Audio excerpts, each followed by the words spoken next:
I was sitting out in the lobby,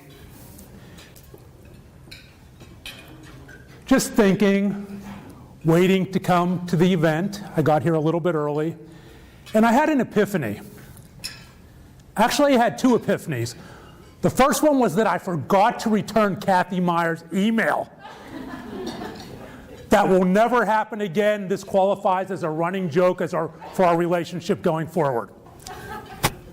The second epiphany was that sitting in that lobby, I was literally in the middle of the ground zero blast zone for the highs and lows of my journey through addiction and into recovery. Pretty much all of the bad things that happened to me happened within walking distance of this place.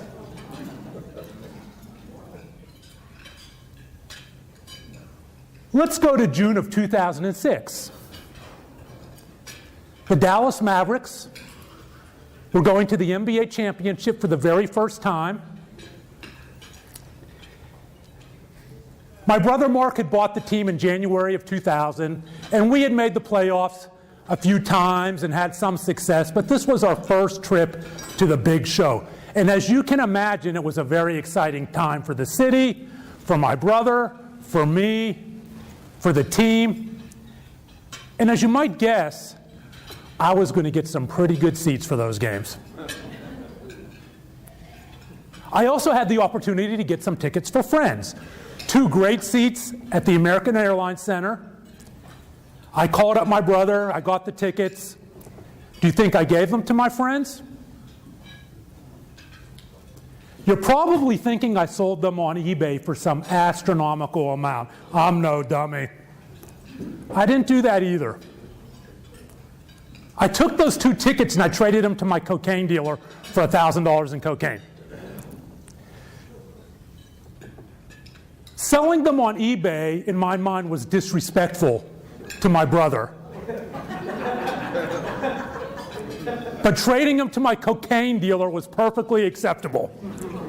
How the mind works in addiction. My cocaine dealer shows up at my door. I sent him a text. He'd meet me anywhere. He was the Uber of cocaine dealers. He hands me the 2 tickets. I hand him the 2 tickets. He hands me this Ziploc baggie of cocaine. I go running up to my home office. I dump it out all on my desk. I'm looking at this cocaine mountain. I just wanted to go.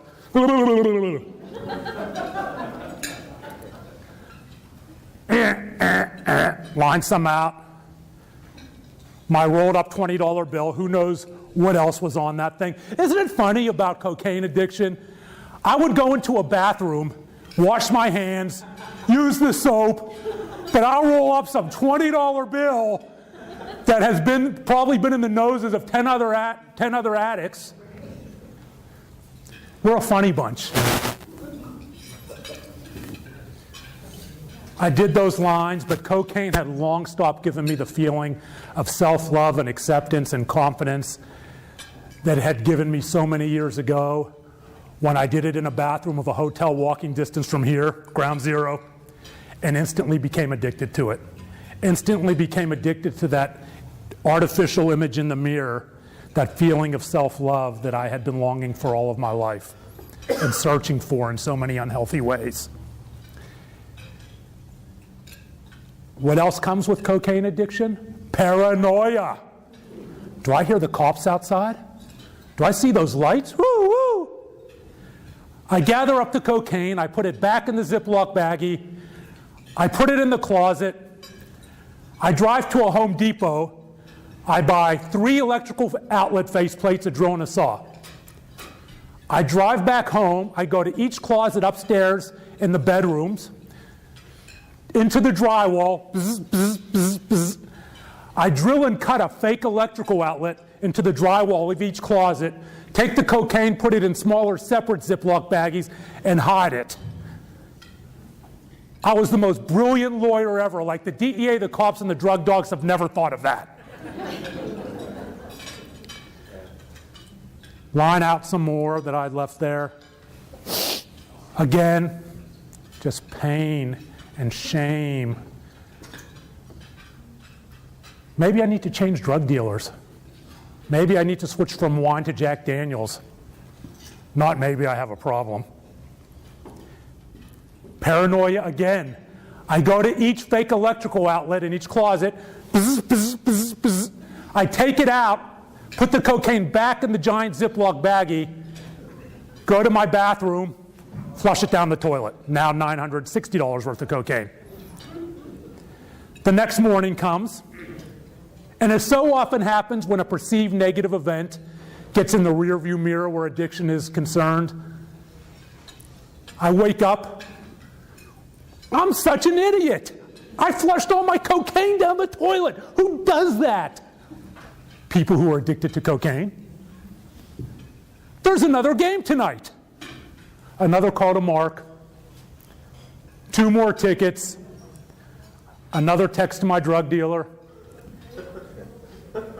He's at my door looking at me. Dude, you did all that last night? I didn't want to tell him I'd flushed it down the toilet. Yes, I did it all. I am the anteater of cocaine. More. Okay, here you go. One more time. Roll up dollar bill. Can't get that high. Can't get that high. Where did it go? Where did it go? Chasing it, chasing it. Through so many years. Chase it some more. I'm changing drug dealers. Can I find one that delivers? I don't know. Because I was a high-class addict. Paranoia. Bzz, bzz, bzz, bzz. Back to each electrical outlet. Put the cocaine behind it. Once again. Bzz, bzz, bzz, bzz. Take it back out. Go to the toilet. Drop to my knees like I had done so many times before. Hoping, praying, wishing for someone or something to take away the pain of the trauma of my life. And flushed it down the toilet again. They say when Dallas flushes, it ends up in Houston, so some people in Houston got kind of high that night. The insanity of addiction, right? Doing the same thing over and over again and hoping for a different result. But we know addiction is not quote-unquote insane. It's a disease, it's a biological process that affects so many of us and destroys so many lives, those in the legal profession included. We are not immune. And it wasn't just cocaine. By the time I was 18, I had developed anorexia as a freshman at Penn State. Yes, guys get eating disorders, as many people or most of the people in this room know. You would be surprised. I talk to a lot of audiences where I'll say, raise your hand if I am the first guy you have ever heard discuss publicly having an eating disorder, being in recovery. Half the room goes up. And a quarter of those that don't go up are just don't want to raise their hands because they don't want people to know. I transitioned into bulimia later that year, my freshman year, moving past my 19th birthday. At 21, I was a full-blown quote-unquote alcoholic at Penn State University. By 26, I'd become addicted to cocaine. By 44, my first trip to a psychiatric facility after a near suicide. 3 failed marriages, 1 more I get a free set of steak knives. Another trip to a psychiatric facility. And finally, recovery. How does that happen? How does somebody born in the baby boomer era, how many baby boomers are there? Raise your hand. All right. Not many. I have to change my jokes.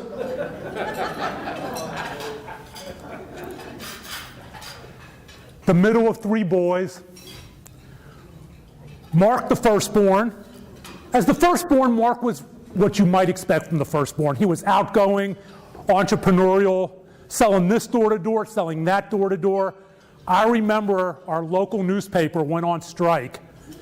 Mark, barely old enough to drive, got his buddy, drove to Cleveland, which is about 225 miles from Pittsburgh, bought their newspapers, drove back to Pittsburgh, and sold them on a street corner in downtown Pittsburgh for twice what they paid in Cleveland. He knew supply and demand at 16 years old. Jeff, the youngest, was a nationally ranked wrestler, good-looking kid, beer parties, dates, prom, all the things that I associated with love and acceptance, the first kiss, the first date, all the things I wanted so badly in my life. I was classic middle child syndrome. I was shy, I was withdrawn, I tended towards isolation, and I wore everything that was said negatively to me, and wore it like a skin-tight suit. I wanted to be sure this side gets the full feel. Unfortunately, I also had a very difficult relationship with my mother. I'm going to tell you a little bit about this, but please understand that I do not blame my mother for the mental health issues I had in my life. Parents do not cause eating disorders. Parents do not cause addiction. As most of the people in this room understand, there is, or maybe all of us, there is a difference between cause and correlation. But things that go on home, the trauma that can happen in the home, does correlate with mental health issues possibly later in life. Trauma. There was a lot of fat shaming in my household. I used to come home from school, I would pull the Chef Boyardee ravioli out of the cupboard, and I would use the old style can openers. There are no baby boomers here, so no one understands that. My family had a very dysfunctional relationship with food. My mother had a very dysfunctional relationship with food with her mother, her bipolar mother, in a very verbally and mentally abusive relationship. These were the tools my mother was given in the 1960s and 70s to raise her children. We weren't talking about psychology. We weren't talking about depression. We were talking about Dr. Spock, right? And his book. But as you might imagine, as a young boy not understanding the psychology of these things, I grew depressed at hearing these words from my mother. And I began to eat more Chef Boyardee ravioli and more Chef Boyardee ravioli. And I became a bigger Brian and a bigger Brian and an obese Brian. And as often happens in school, it happened back then. And it happens today when kids start to change for what other kids perceive in the negative, when kids start to look different. The bullying in school started. The fat teasing, the fat shaming. Brian, you're a fat pig. You must have talked to my mom. Brian, you need to go to Sears and Roebuck and get a bra for those man boobs. And I developed a very self-deprecating sense of humor as protection. A self-deprecation brick wall I put up around myself, filled with jokes about myself, so they would not know how much it hurt. Yes, I know, I'm headed to Sears right now. Yeah, I know, I'm so fat, it's funny, I should be in a circus show. But it hurt. The bullying all culminated in what I call the day of the gold pants. My brother Mark had given me a pair of shiny gold bell-bottom disco pants. Who here has seen Saturday Night Fever? This is why I asked about baby boomers. Imagine John Travolta in a pair of shiny gold bell-bottom disco pants. That wasn't me. Get the image out of your mind. Mark wore those pants well. Those pants were a little tight on me. I had to jump up and down, spray the water bottle. My butt looked like 15 cats fighting to get out. But I didn't care because I love my brother. He gave me these pants that were his. They were a symbol of his love. He gave me something. And I was going to wear those shiny gold bell-bottom disco pants to school every day. And I did, and I stood those pants up in the corner. I'm walking home from school one day with this group of kids who were, in my mind, the popular kids. The kids going to the prom, the kids getting their first kiss, the kids going on dates, the kids going to parties when the parents are away, all the things I wanted to be invited to, but was so afraid to even ask or even associate because they all must think I'm a fat pig too. But I would hang around the outside of the group, hoping one day, if I took it, the right of hazing, the right of bullying, I would just one day be included, but of course it doesn't work that way. We're walking home, they're teasing me. All of a sudden, Brian, you're just too fat to wear those pants. Brian needs to have those pants off. Pull, tear, pull, rip. Everyone pulling, shreds. I was physically assaulted. They tore those pants into shreds and they threw them in the street, a busy street a mile from my house. I was wearing my Fruit of the Loom tighty whities, a Pittsburgh Pirates shirt, my Keds, and tube socks. Trauma. They went on like they had done the funniest thing ever. I went up out in the street and picked up the shreds, put them here, waddled on home. People gawked. No one stopped. No one was home. I went into the basement. In Pittsburgh, we have basements. They do not exist in Texas. And we also had what is known as incinerators back in those days, where we would incinerate our garbage at this high heat and then put it out to be picked up. I threw those pants in the incinerator because I wanted to incinerate my shame. I wanted to incinerate my disgust with myself at losing these pants that my brother Mark had given me, my disgust and shame at not knowing how to stand up to bullies, my disgust and shame at believing I was everything I was told. A fat pig who would never be loved, who would never have a girlfriend, who would never go on a date. And this was a time when a cell phone was 2 cups on the end of a string. Social networking was dodgeball on the basketball court. Going viral was 15 kids in the lunchroom knew about it. But it didn't hurt any less as those notes were passed. And you walked down the hall between the lockers thinking everyone knew. And it was right around that time that I remember looking in the mirror, looking in a car window, seeing my reflection in a mall window, and seeing a different Brian, seeing this ugly monster who would never be loved by his mother, although she did love him dearly. She was passing down the things that she had been through without knowledge of actually doing that. She was surviving day to day with her mental health issues. And I remember thinking that this was the way it would be my entire life.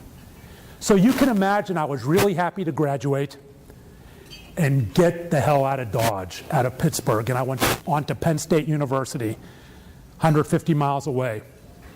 My father drove me up to Penn State, and in my mind it was going to be a whole new Brian. I was going to make friends, I was finally going to get a girlfriend, I would be accepted. I'm in my dorm room, first day, all the kids are going to their dorms, they're unpacking, they're getting acquainted in this big parking lot. It's this big rectangular window I'm looking out, this beautiful, cool fall day, these groups of kids, and I make eye contact with this curly, brown-haired girl talking to her friends. Maybe the distance from here to this table. I start sweating. I envision my entire life with this girl in 15 seconds. We're going to date, we're going to get married, we're going to have 2 1/2 children. She looks at her friends, looks back at me, puts her hands like this. It wasn't, I like you too. Ugly, ugly. I am not the first kid to have ugly said to him. I am not the first kid to get bullied. Everyone responds differently. Another kid might have gone, yeah, whatever, right back at you. But I was somebody who already felt ugly to the core. I was somebody who already was broken. And in that moment, I had this overwhelming feeling that saturated every inch of who I was, that my life was out of control. How could I get control back in my life? What did I have control over? Not her, not my mother, not the bullies in the high school. Food. I had control over what I put in my mouth. I had control over, more importantly in that moment, what I didn't put in my mouth. And I began to restrict my food intake. Because if fat pigs aren't loved, I'll become thin, and then I will be loved. This was before Al Gore invented the internet. My images were the kids I saw every day. And they were all skinny, muscular, and beautiful. And every one of them was the prom king and the prom queen. I wasn't going to be that unless I lost weight. So I restricted, and I restricted, and I restricted. And before I knew it, without knowing it, without knowing what anorexia was, and back then it probably would have been called eating disorder, not otherwise specified, I had developed an eating disorder in 1979. We weren't talking about eating disorders for men or women. Karen Carpenter, the singer, would not pass away from complications related to anorexia until 1983, bringing eating disorders into the pre-digital national spotlight, but also cementing them as something that only happened to women, to females. I didn't know what an eating disorder was, but what I did know that every pound I lost, I felt like was the path to love, the path to the love of my mother, the path of love, the path to love from that curly brown-haired girl. And later that same year, I transitioned into binging and purging. Bulimia. I didn't know what bulimia was. Bulimia had only been a clinical diagnosis since 1976. An 18-year-old kid, now moving to 19, doesn't know what that is. But here's what I did know. Every time I engaged in the bulimic act, I would get this feeling of peace that would come over me. Almost like the feeling I got every time I did a line back when it actually gave me a good feeling. It gave me the feeling that the next day was going to be okay. The next day was a new Brian. The next day, I would be liked, I would be loved. But then that feeling went away, and in swooped the shame. And it came in hard and fast into my gut. The shame of engaging in an act that I didn't understand, I didn't know what it was called, but instinctively I knew that guys did not stick their finger down their throat. But I had memories of the peace feeling. So I had to have that feeling again and again and again, the life of a bulimic, male and female. Then I transitioned into running, because if I would not be accepted, I would be alone. I started running 10 miles a day, 20 miles a day, and before I knew it, I was exercise bulimic. I turned 21. I moved into my 21st year, suffering from 2 different eating disorders, clinical depression. But hey, now I'm old enough to drink. That'll take care of everything. Because I'm searching for something that will allow me to love myself. I wasn't searching the 12-step groups.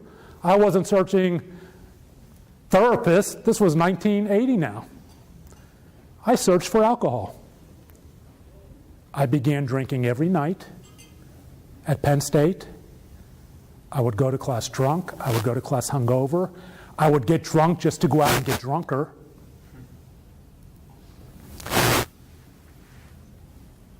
There were some days between excessive running, binging and purging, and the drinking that I was so dehydrated it was difficult for me to get out of bed. I was very lucky not to have a stroke. But I also had a gift at Penn State. I was able to study for an exam, pull it together for a night, study for the exam, give back the information the next day, and get good grades. I was a criminal justice major. I wanted to be a police officer. That would have worked out well. I'd have been the first guy in the evidence room trading out the mannitol for the cocaine. Boom, yes. Protect and serve, Steal and snort. But I have to make a decision on what I want to do with my life. I'm about to graduate. And when you're just surviving day to day, decisions become about day to day. I just wanted to survive. I didn't want to go out in the outside world and get a job and have to face all these people who hate me, in my mind. Face all these people, face rejection, face the rejection of countless women who have never met me, face the rejection of my mother, who just was searching for a way for us to bring that divide together, but didn't understand how either. I'm sitting in the placement office at Penn State, and there are two guys from Pittsburgh talking about going to law school. Ding, ding, ding. The bells go off in my head. Not that I wanted to be a lawyer. I had never thought about being a lawyer before that moment, sitting there listening to those two kids talking about taking the law school admission test. It wasn't about wanting to change the world. It wasn't about wanting to make a lot of money. It was, I can stay in school for 3 more years, and I can binge and purge. I can drink. I can run.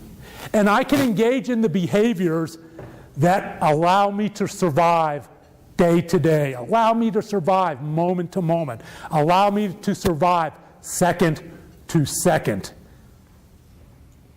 That is all I cared about sitting at that table when I listened to those two kids. I remember the first day at Pitt Law. I walked to the doors. It's first year orientation. And I'm looking through the door. I hadn't walked in yet. I'm scared. I'm hungover. I'm sweating. I'm looking through. I see kids getting acquainted. I see kids talking. I see kids forming cliques. I think I even saw that curly brown-haired girl in the back. In my mind, they were all that girl. And I'm not blaming that girl. Obviously, if it's not this, it's that. Triggers are abundant in life. And in that moment, looking at all those people, I knew I had made the perfect decision. I knew that my next 3 years would be validated. Law school is 3. Not because I would leave with a law degree, but because I had felt the same thing I felt when I looked out at that parking lot at Penn State. So I could engage in the same behaviors and be okay. So I made the perfect decision to go to law school. And as you might imagine, getting drunk all the time doesn't work in law school. You can't just study the night before an exam and do well. If you go to class drunk, people tend to notice. I did my first trial moot court drunk. Drinking every night. Getting drunk in my apartment. I wore cowboy boots. I'd put a bottle of Jose Cuervo in there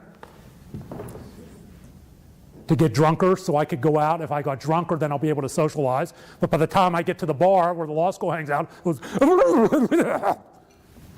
that's nice to meet you in drunk speak.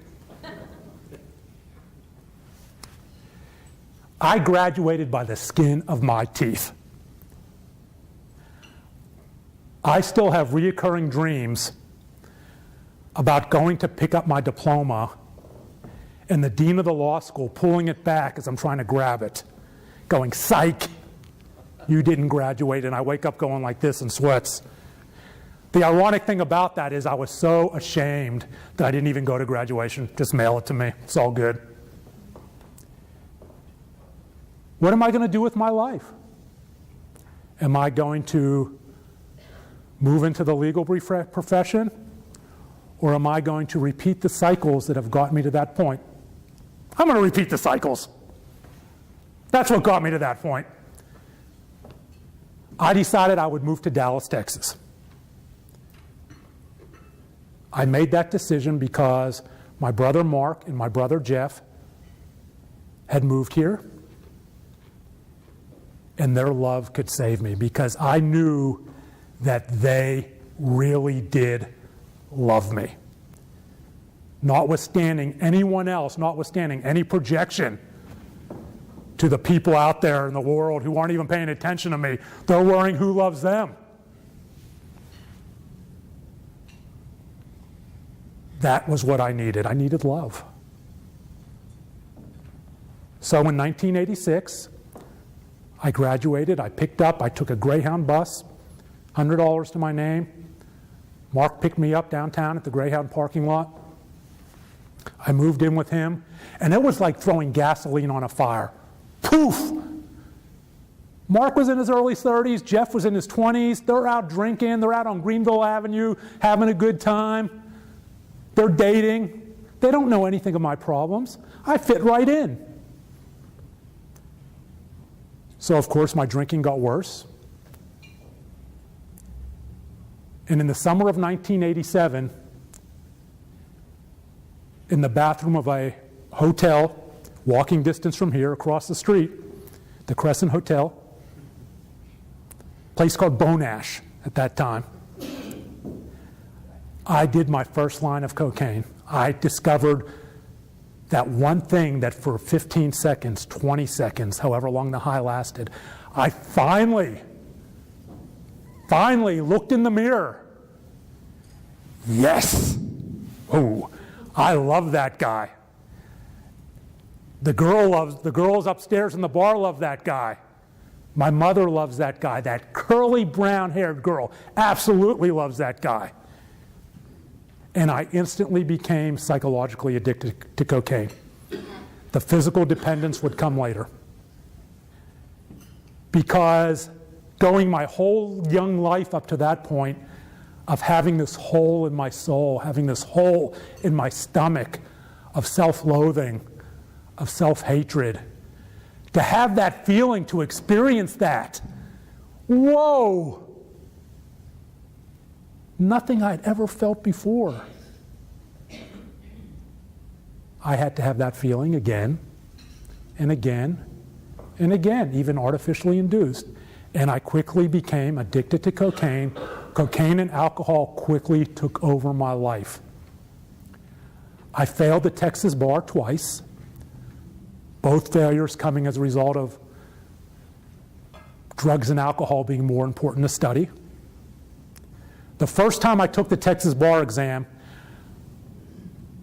I spent the weekend out in Fort Worth in a roadway inn, cockroaches everywhere, no insult, not an insult to roadway inn, that was just this particular one. They're even still around. My study aids were some study books I had borrowed that day. Never read a book to study up to that point. An 8-ball of cocaine, 3.5 ounces, a fifth of Jack Daniels, and a liter of Tab. I was really into Tab back then. It's a drink of astronauts, or is that Tang? It was a drink of this astronaut after a few lines, because I blasted off. But not a very good study routine. And as you might imagine, I failed. I would take the bar again and fail, and during that time I worked different jobs for the city of Dallas as a claims adjuster. And those were good jobs because my office had doors. Shut that door, it's all good. I liked those jobs because they had doors back then. That was how I evaluated a good job or a bad job. That was how I evaluated a good bathroom or a bad bathroom. Does this door shut? Is there a slit? Nah. So I failed again. And I finally would pass. and I would become your classic ambulance chaser. I developed this string of chiropractors in East Texas, or in Dallas, not East Texas, where they would call me if they had a fish, somebody who had been in a minor accident. And I would go down there with my briefcase full of contracts in my suit that I had had since high school, and I would sit out in the lobby. They would come out with the patient, "Mr. Cuban, what are you doing here?" Mr. Cuban is one of our top trial lawyers. I've never tried a case. Mr. Cuban will get you the maximum settlement. I'll sell you down the road so I don't have to walk into a courtroom. And that's how I got my cases, walking that ethical line, crossing that ethical line. You're all wondering, how does this guy still have his license? Was he suspended? Was he disbarred? No, but it wasn't for a lack of trying. And I say that jokingly, but that is a very real and hard consequence within our profession. When lawyers deal with drug and alcohol addiction, next thing you know, they're taking from their trust fund. Next thing you know, they've committed malpractice. I talk to lawyers all the time dealing with these things. Here's a statistic for you. According to a recent study, and I'm not big on statistics, I like stories, but this is important. How many people are millennials in here? Pretend you're all lawyers. 30% of millennial lawyers are problem drinkers. 30%. That's a lot.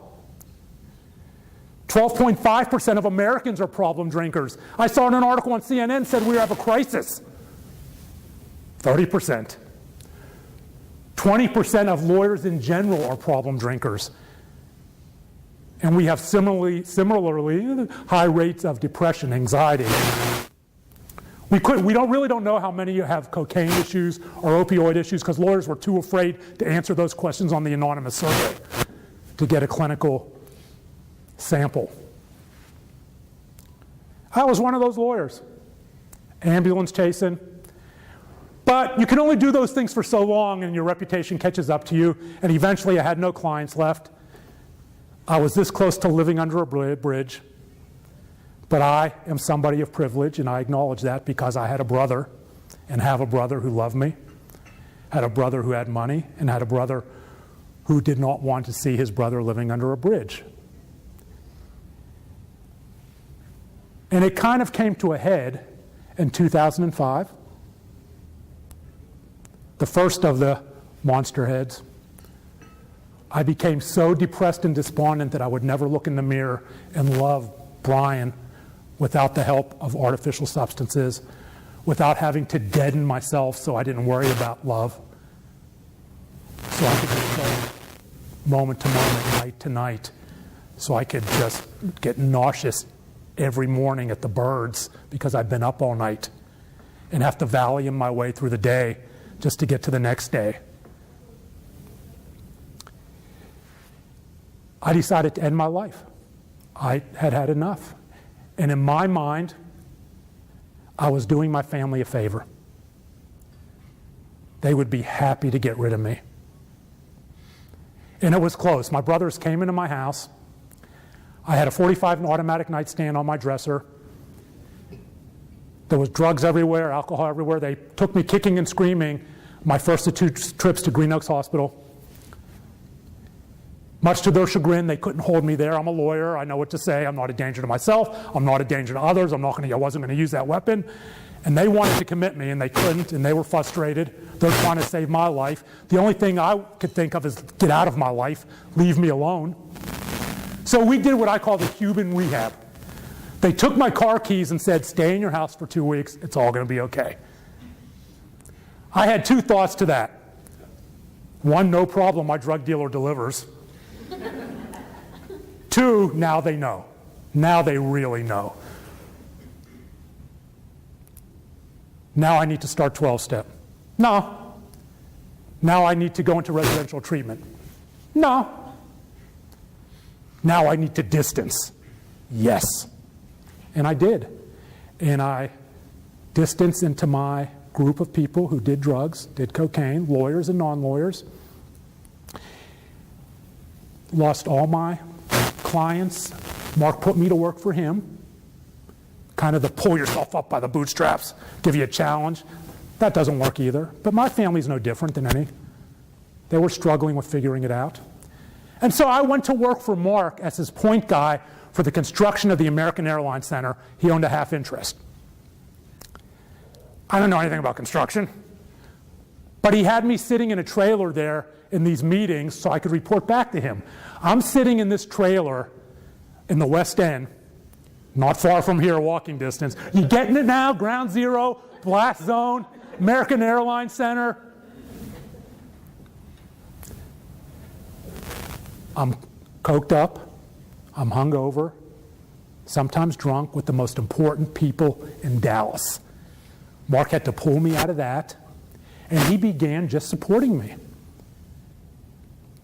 Yes, I am privileged, and people do not have that privilege. I am one of this percentage, and you can't even see the whole, that have that privilege. Isn't that enabling?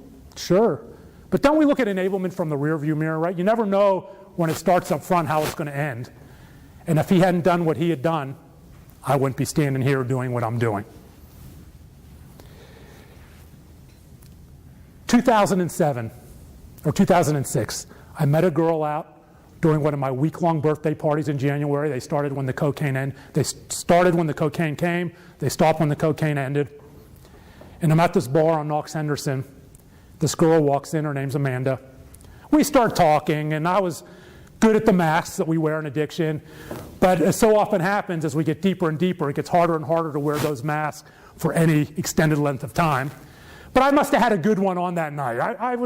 I must have been on my cocaine game that night.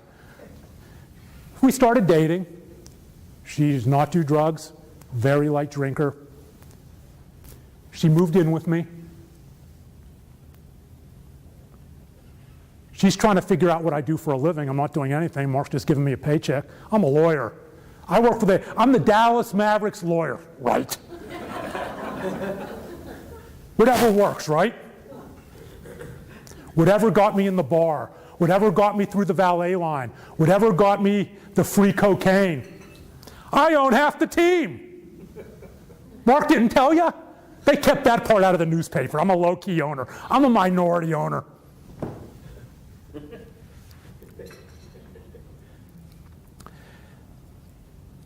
Easter weekend 2007. She goes away to visit some family in Houston.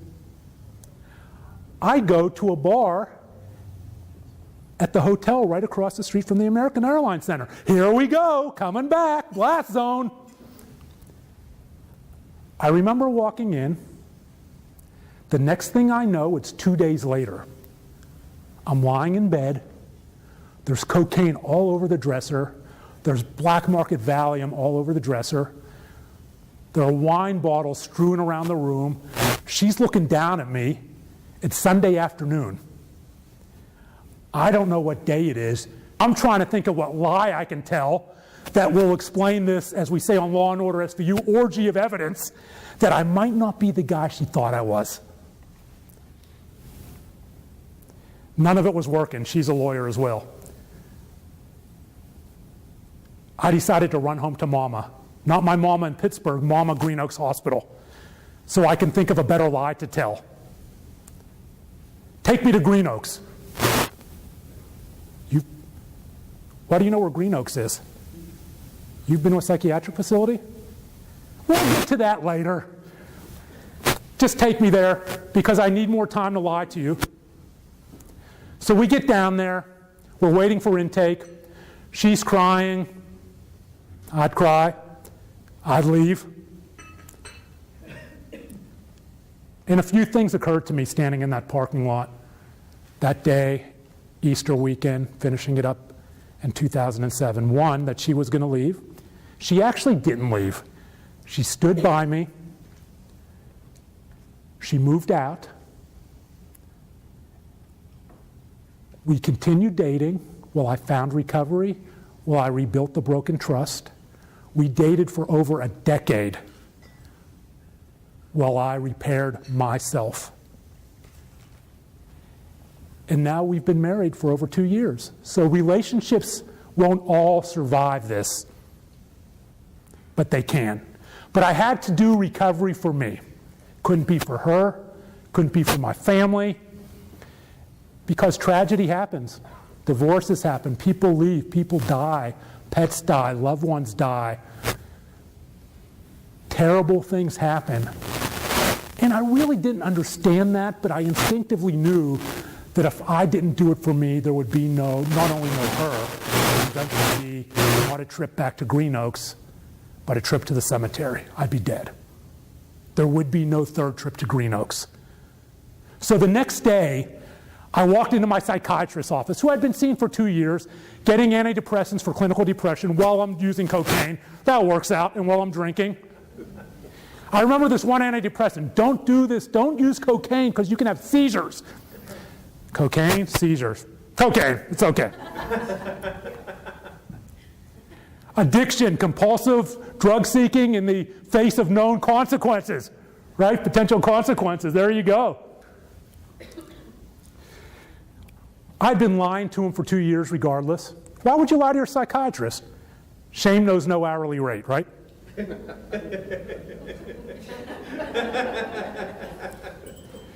To face that trauma of that little boy, to talk to that little boy, was just terrifying. Just terrifying. I had no desire to face that little boy and heal him.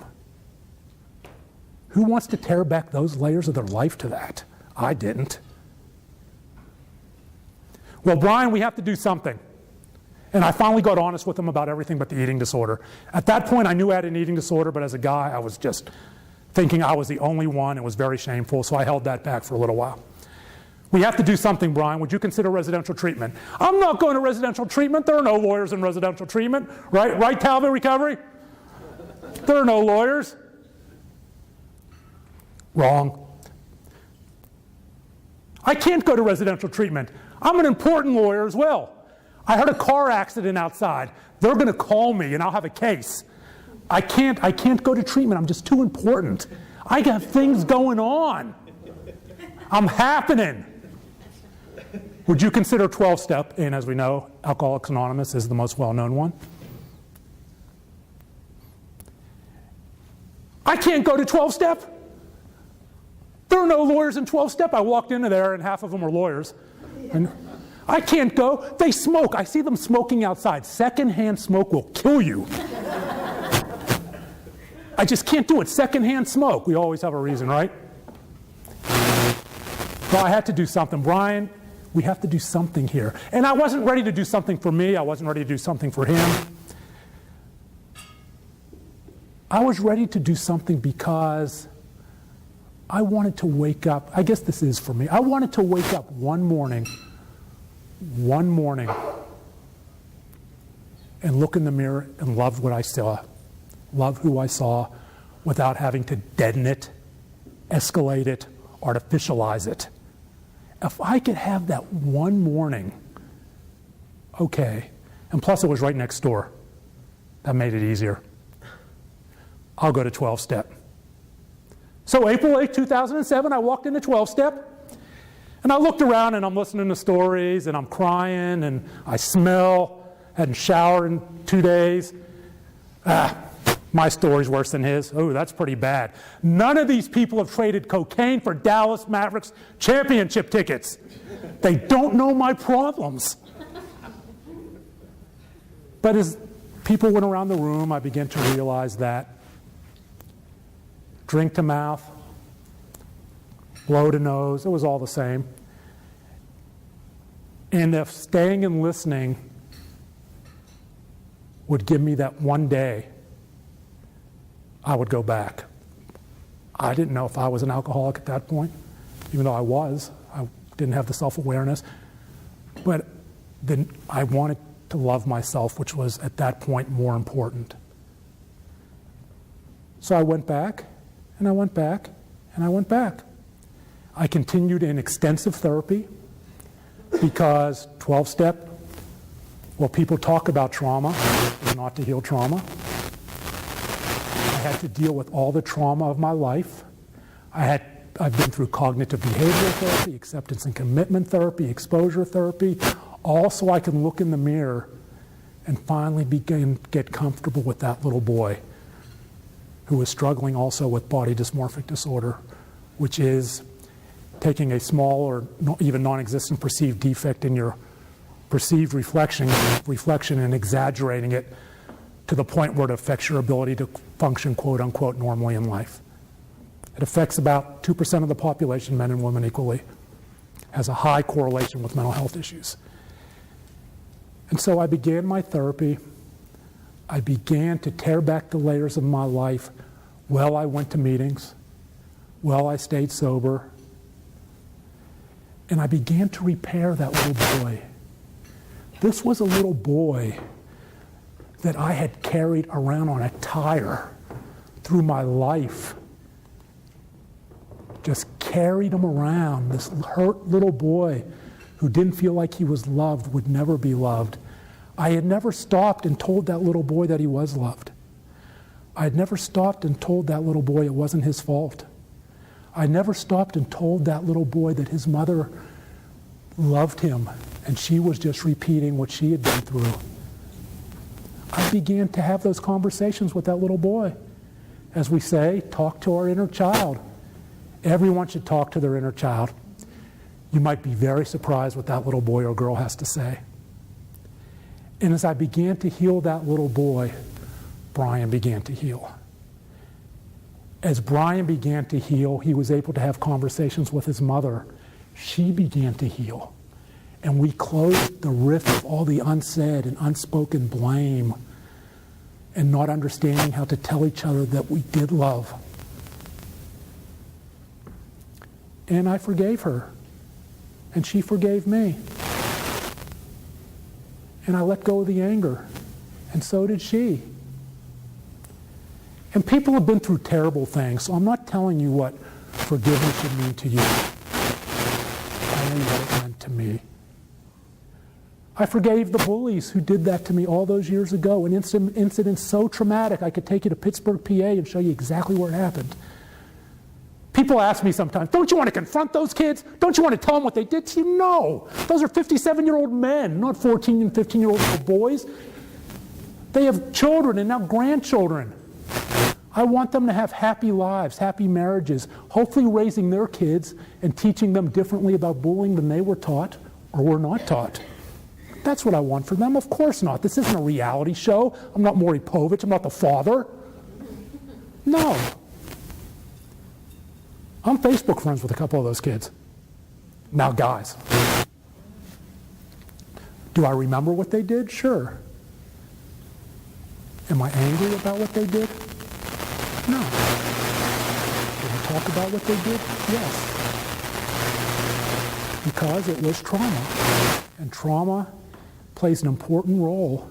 We are not trained to be vulnerable. Vulnerability is weakness in my profession. I'll talk to lawyers, law students. I'll hear about the alcohol. I'll hear about the 12-step. I'll hear about the cocaine. I'll hear about the opioids. I won't hear about the trauma. How's your marriage? It sucks. You talk to your parents? Haven't spoken to them in decades. I was physically abused. I was sexually abused. I've dealt with that. That was long ago. That's not anything important. Well, I hope you'll find the right therapeutic safe setting and talk about that, because trauma and vulnerability is important. And this is why it is so important for treatment centers like Talbot Recovery, when we're talking to professionals who put on the airs, who put up the wall. We are perfect. We are the top of our profession, or now maybe we're heading to the bottom, but we don't know it yet. We haven't seen it because we've kept readjusting our definition of normal, what's normal, to allow for this decrease. it is so important that we encourage professionals to be vulnerable. Allow them to move into a setting where they can be vulnerable. Allow them to move into peer relationships where they can be vulnerable, because vulnerability is a gatekeeper to full recovery, even if we're sober, in my opinion. Trauma is a gatekeeper to recovery. And everyone's trauma is different, right? Trauma is very subjective to the person. Another person may consider that their lesson in resilience. My bullying episode. I'd have kicked their butts.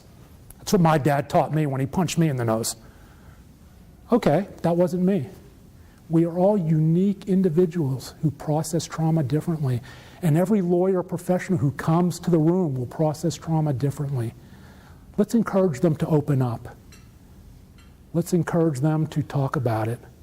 Let's encourage the professionals that come before us to be young, to be that little boy, to be that little girl.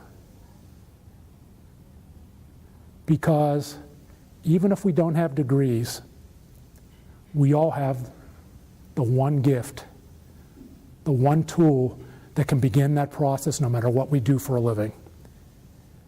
The ability to empathize and to tell someone, I'm here, it's okay, how can I help you? And if they're not ready in that moment, ask it again. The 2-ask rule. I'm here if you want me to help you. Someone can change their mind in those few seconds. And I believe everyone in this room is in the perfect position to do that, and I know you will. Thank you.